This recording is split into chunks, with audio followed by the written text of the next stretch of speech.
बिस्मिल्लाहिर्रहमानिर्रहीम। बोलते कालम के साथ मैं आमिर रज़ा खान। और ईरान ने प्रॉक्सीज़ पर हमला शुरू कर दिया है, यानी वो प्रॉक्सीज़ जो अमेरिका और इज़राइल के कहने पर ईरान पर हमलावर हैं। इनके बारे में ईरान पहले जो है संजीदा इक़दामात नहीं कर रहा था, लेकिन अब उसने इराक़ में जो है ईरानी कुर्दों के ऊपर मिसाइल फेंकना शुरू किए हैं और बड़े पैमाने पर उनके अड्डों को तबाह कर दिया है। जिस तरह से हिज़्बुल्लाह को कहा जाता है कि वो ईरानी प्रॉक्सी है और वो वहाँ पर इज़राइल के ख़िलाफ़ नबर्द जमा है, वहाँ पर जंग लड़ रहे हैं लेबनान के अंदर। इसी तरह कुर्द जो हैं ये ईरानी मौजूदा जो रजीम है या जो सुप्रीम कमांडर हैं ईरान के मुस्तफ़ा ख़ामनेई, उनकी जमात के ख़िलाफ़ एक तरह से लड़ रहे हैं। और ये इसका मरकज़ जो है इराक़ है। जब ईरान और अमेरिका की जंग जो थी अरूज पर थी, तो उन दिनों में भी ख़बर आई थी कि ज़मीनी कार्रवाई के लिए अमेरिका ने इराक़ी कुर्दों को जो है और ईरानी कुर्दों को, जो कि इराक़ के अंदर मौजूद हैं लेकिन ईरानी बॉर्डर पे हैं और ईरान के अंदर अपना इन्फ्लुएंस रखते हैं, उनको तैयार किया है कि वो अपनी मिलिशिया लेकर ज़मीनी कार्रवाइयों का आगाज़ करें। अमेरिका और उसके जो साथी और हमदर्द मुल्क हैं वो आहिस्ता आहिस्ता इसमें शामिल होते चले जाएंगे। ईरान ने ये बात दिल में बिठा रखी है कि कुर्दों ने जो है अमेरिका के साथ मुज़ाकरात की और जो उसका शुरू दिन से एक पॉलिसी रही है कि जो अमेरिका का और इज़राइल का साथ देगा उसको अमेरिका और इज़राइल ही तस्वर किया जाएगा। अब उसके जो हेडक्वार्टर है इराक़ के अंदर कोमला यामश्कान पार्टी है जी, उसके ऊपर हमला किया गया है, मिसाइल फेंके गए हैं और हेडक्वार्टर को तबाह व बर्बाद कर दिया गया है। ये इस माह में होने वाले तकरीबन 80वां हमला था जिसमें मिसाइल्स और ड्रोन्स का इस्तेमाल किया गया। और इस पार्टी, ना सिर्फ इस पार्टी का बल्कि इससे मुंसलिक जो दूसरी तंजीमें हैं उनके भी दफातर और मरकज़ों को और उनके फ़ौजी नीम फ़ौजी अड्डों को जो है तबाह बर्बाद किया गया है। ईरान को ख़तरा है कि इराक़ की जानिब से अगर कभी ज़मीनी पेशकदमी की जाएगी, क्योंकि एक ही रास्ता है, इराक़ का ही रास्ता है जिससे ज़मीनी पेशकदमी जो है ईरान के अंदर की जा सकती है। और कुर्द उसमें जो है ईरानी कुर्द जो हैं वो उसमें मददगार होंगे। इन्होंने अमेरिका के साथ मुज़ाकरात किए थे, फिर इनकी तस्वीर और इनकी वीडियोज़ जारी हुई थी जिसमें ख़वातीन भी कलाशनकोफ उठाए जो हैं वो घूम रही थी कि वो ईरान पर हमला करने के लिए तैयार हैं। ख़बरें भी आना शुरू हुई। उसके बाद से ईरान ने ये जहन बना लिया था कि जैसे ही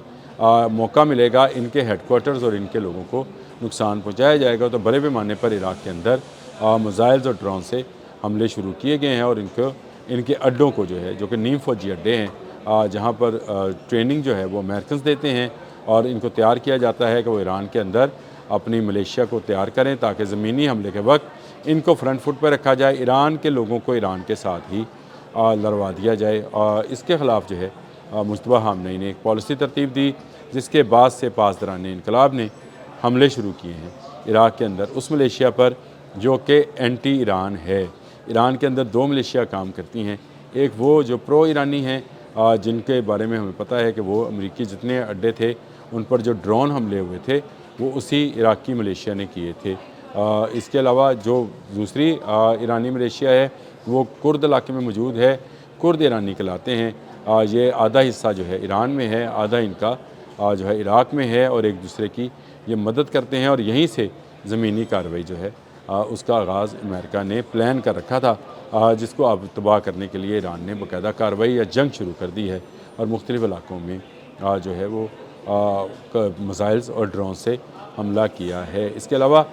अंदर भी जो ईरान के अंदर लोग मौजूद थे, बागी थे, इज़राइल के मुखबर थे, उनके ख़िलाफ़ भी कार्रवाइयों का आगाज़ कर दिया गया है। तकरीबन मज़ीद 75 के करीब लोग पकड़े गए हैं, 2 को फांसी दे दी गई है जासूसी के इल्ज़ाम में कि वो इज़राइल के लिए जासूसी कर रहे थे। इनमें भी ज़्यादातर कुर्द लोग ही शामिल हैं जो कि हंगामा कर सकते हैं। पासदारान इनकलाब ने जो अपना नेटवर्क तरतीब दे रखा है ईरान के अंदर वो इतना हसास और इतना सेंसिटिव है कि वो ज़रा सी जुम्बिश जो है उसको भी अब पकड़ा है ताकि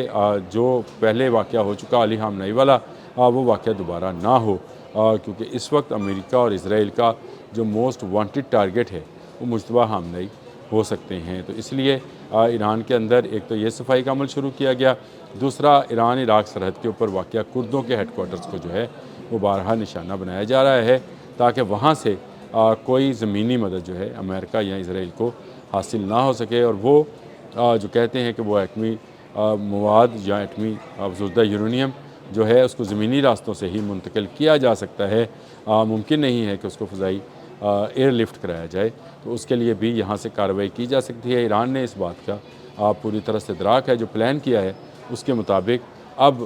یہ کرد علاقہ جو ہے اس کو یہ اینٹی ایرانی کرد جو ہیں ان کے خلاف کارروائی کی جائے گی اور ان کو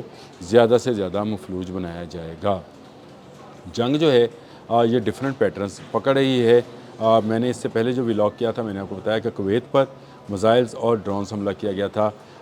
ایک طرف اسرائیل جو ہے حزب اللہ کے ساتھ مبارزہ آزما ہے، حزب اللہ اس پر جو ہے راکٹس برسا رہا ہے اور وہ لیبنان کے معصوم عوام کے قاتل جو IDF ہے وہ قتل کر رہی ہے اور اس کے ساتھ ساتھ قبضہ بڑھاتی چلی جا رہی ہے۔ یعنی اب یہ پراکسیز وار جو ہیں یہ زیادہ آپ کو سرگرم نظر آتی ہیں، کیونکہ امریکہ کی پراکسی جو تھی یہ ایرانی کرد تھے جو عراق میں بسے تھے، انہوں نے اپنے ہیڈ آفس اور فوجی اڈے بنا رکھے تھے اور یہ امید کی جا رہی تھی کہ شاید امریکہ ان کی زیادہ مدد کر رہا ہے اسلحہ جدید، ان کے اسلحے کو جدید بنانے میں اور ان کو اینٹی ہیلی کاپٹر اور اینٹی ٹینک جو ہیں میزائلز بھی فراہم کر رہا ہے۔ اس خطرے کو بھانپتے ہوئے پاسداران انقلاب نے ایک اچھی موو کی کہ ان کے اڈوں کو اور ان کے جو ہیڈ کوارٹرز ہیں ان کو نشانہ بنایا ہے، بڑے پیمانے پر تباہی پھیلائی ہے اور ان کو تقریباً اب مفلوج کر دیا ہے۔ خود ان کے جو ایرانی کردوں کے لیڈر ہیں امجد حسین، ان کا بھی بیان آیا ہے کہ ان کے ہیڈ کوارٹر پر حملہ کیا گیا ہے جس میں بہت سارے لوگوں کے ہلاک ہونے کی اطلاعات ہیں۔ تو جنگ مذاکرات کی حوالے سے نظر آتی ہے کہ شاید امن ہونے جا رہا ہے، لیکن اگر آپ ارد گرد مختلف چیزوں کو دیکھیں تو آپ کو نظر آتا ہے کہ جنگ کسی نہ کسی حوالے سے جاری ہے۔ کردوں سے اگر زمینی سپورٹ مل سکتی تھی تو ایران اس پر حملہ آور ہوا ہے۔ لیبنان میں حزب اللہ سے اگر کوئی سپورٹ ملتی تھی تو IDF ان پر حملہ آور ہے، یعنی اسرائیلی ڈیفنس فورسز ان پر حملہ آور ہے اور اس کے نتیجے میں حزب اللہ جو ہے وہ کارروائی کر رہی ہے۔ ایک طرف سے حوثی جو ہیں وہ کارروائی کر رہے ہیں، تو پراکسیز پہ